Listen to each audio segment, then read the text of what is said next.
Bonjour à tous, bienvenue dans cette nouvelle vidéo, j'espère que vous allez bien.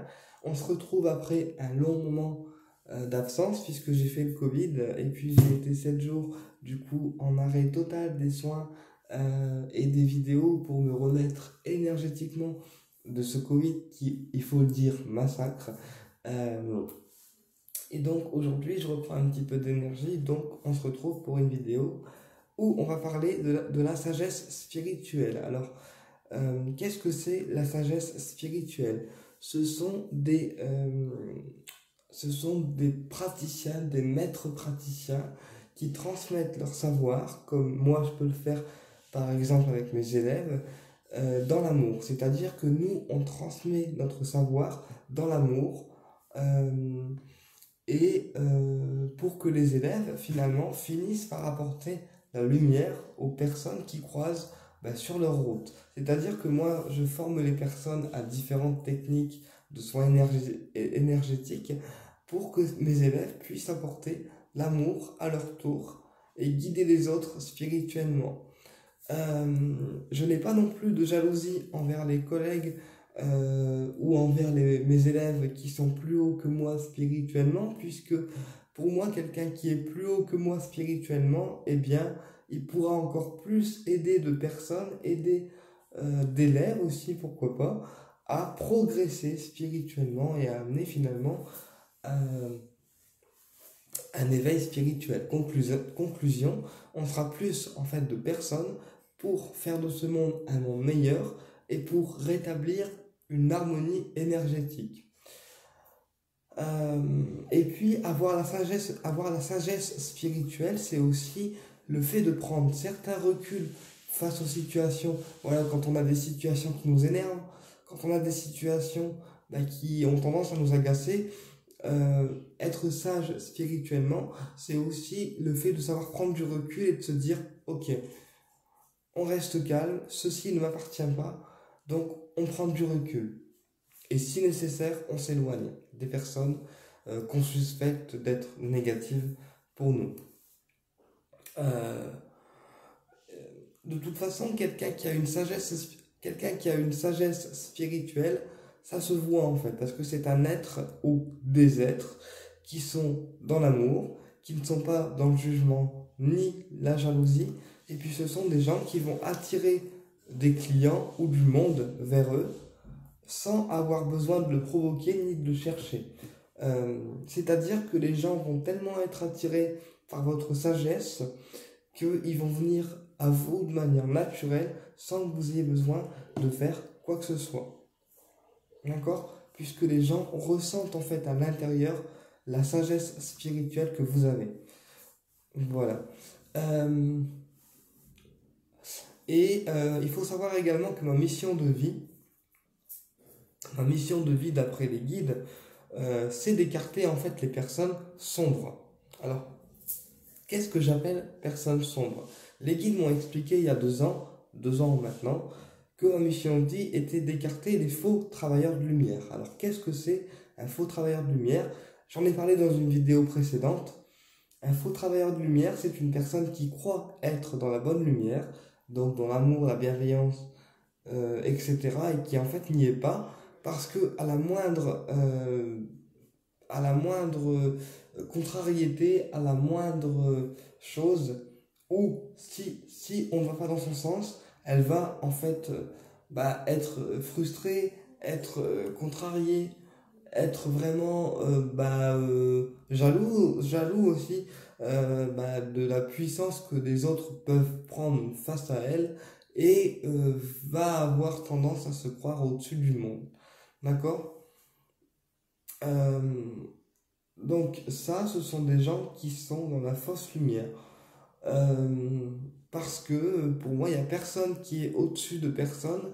Tout le monde est présent pour apporter sa propre lumière à son niveau. C'est-à-dire que quelqu'un qui débute en spiritualité peut très bien apporter autant de lumière à un maître enseignant comme moi. Voilà. On n'a pas besoin d'être très haut spirituellement pour apporter la lumière à quelqu'un, on va dire, qui forme les gens comme moi. Moi, mes élèves qui sont autour de moi, ils m'apportent autant de lumière que moi, je peux apporter à eux. Puisque moi, mes élèves, ce sont des gens qui ne jugent pas, ce sont des gens qui sont dans la bienveillance, et donc mes élèves m'apportent autant de lumière que moi, avec ou sans formation. Voilà, simplement par leur façon d'être. D'accord? Alors que quelqu'un qui est dans la vraie lumière, comme moi ou comme d'autres personnes peuvent l'être, même si c'est rare de nos jours, eh bien, il va être dans l'amour inconditionnel de soi et des autres, et dans les actions qu'il va mener, il va mettre un maximum d'amour.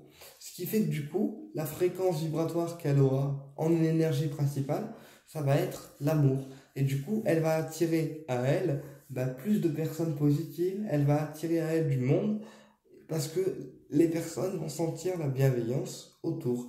Et énergétiquement, toutes les situations qui bloquaient autour d'elle vont se débloquer, puisque elle va vibrer amour. D'accord? À l'inverse, si on vibre jalousie, frustration, colère, on va attirer des personnes qui vont être finalement à l'identique. Voilà. Et puis également,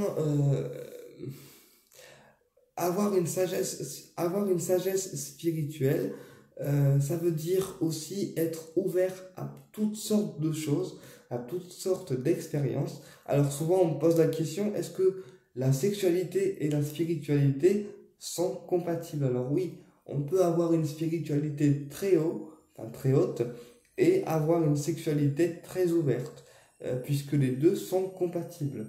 Puisque quand on est pour les expériences en fait sexuelles saines, d'accord, une expérience sexuelle apporte également de la lumière à l'autre. Et oui, ça paraît fou et pourtant c'est la vérité. Les expériences sexuelles diverses et lumineuses apportent la lumière à l'autre, à condition de la partager avec quelqu'un de lumière. Donc oui, la spiritualité et la sexualité sont compatibles.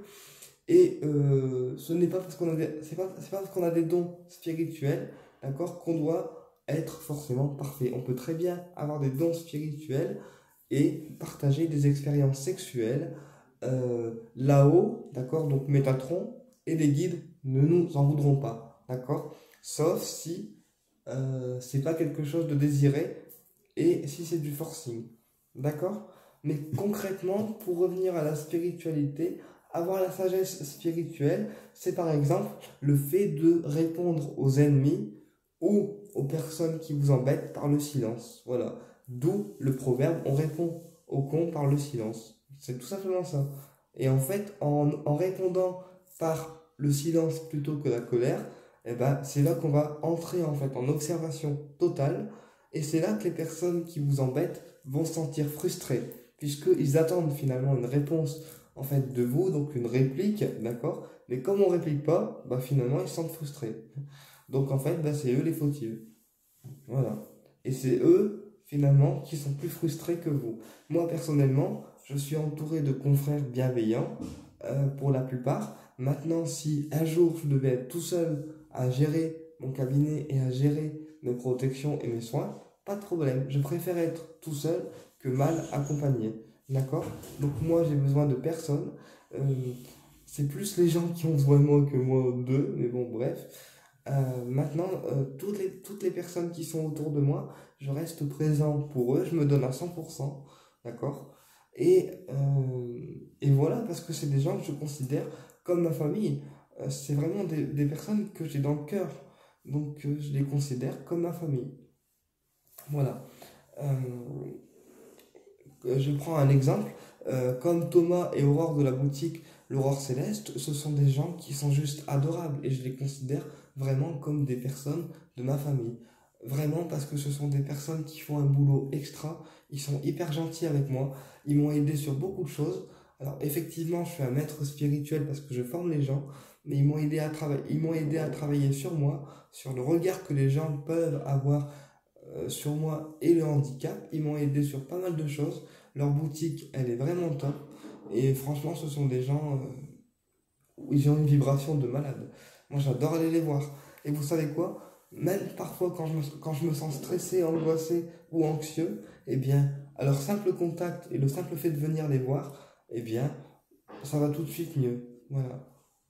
Et je parle d'eux parce que pour moi, ce sont des personnes qui sont au même niveau que moi. Au niveau sagesse spirituelle et connaissance, ils sont au même niveau que moi. Et d'ailleurs, je les remercie d'être autour de moi parce que ils me guident depuis pas mal de temps et j'avance grâce à eux également. Donc je fais avancer les élèves, mais moi aussi j'avance de mon côté. Voilà. Donc voilà ce que c'est que d'avoir la sagesse spirituelle. C'est aussi, euh, comment dire, c'est aussi le fait d'être dans le pardon et puis le fait d'avoir un détachement en fait, d'avoir un détachement face aux situations et de se dire que ce qu'on entend, ce qu'on voit et ce qu'on peut avoir en ressenti, ça peut aussi être la projection de l'autre personne. Et donc, ça nous appartient pas en fait forcément. Voilà. Eh bien écoutez, j'espère que cette vidéo vous a plu et je vous dis à très bientôt pour une prochaine vidéo et au plaisir de vous retrouver.